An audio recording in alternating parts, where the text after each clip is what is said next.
Après la découverte du variant Omicron qui serait très transmissible, les Sud-Africains s'inquiètent de la forte hausse des infections au Covid-19. Sur le campus de la Tshwane University of Technology, les étudiants soucieux assistent à la hausse des contaminations.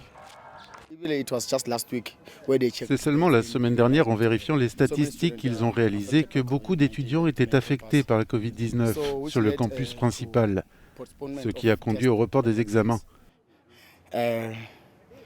En réalité, même si nous avons les statistiques, nous ne sommes pas sûrs du nombre de personnes touchées. Mais ce que nous pouvons dire, c'est qu'un pourcentage élevé d'étudiants ont contracté la Covid-19. Sur le campus de la plus grande université du pays, des étudiants tentent de sensibiliser les non-vaccinés à passer le cap pour éviter un foyer de contamination. J'essaie de les encourager afin qu'ils se fassent vacciner pour qu'ils évitent la Covid-19. Car elle est là, elle tue des gens. Et maintenant, les chiffres sont à la hausse. Maintenant, lorsque nous regardons la télévision, nous pouvons voir que les gens contractent le coronavirus, alors il faut se vacciner. L'Afrique du Sud est le pays le plus touché du continent par la Covid-19 et a connu une nouvelle hausse des contaminations ces dernières semaines. Seulement 23,8% des Sud-Africains sont entièrement vaccinés. Il y a une augmentation du nombre de nouveaux cas de Covid-19.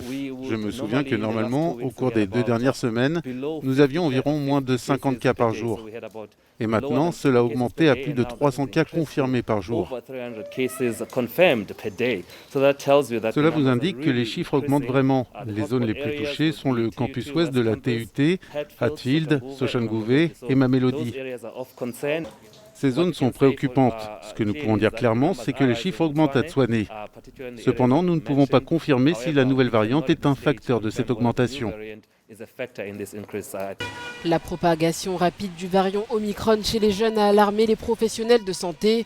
Néanmoins, il n'y a pas encore d'indication immédiate que la souche cause une maladie plus grave.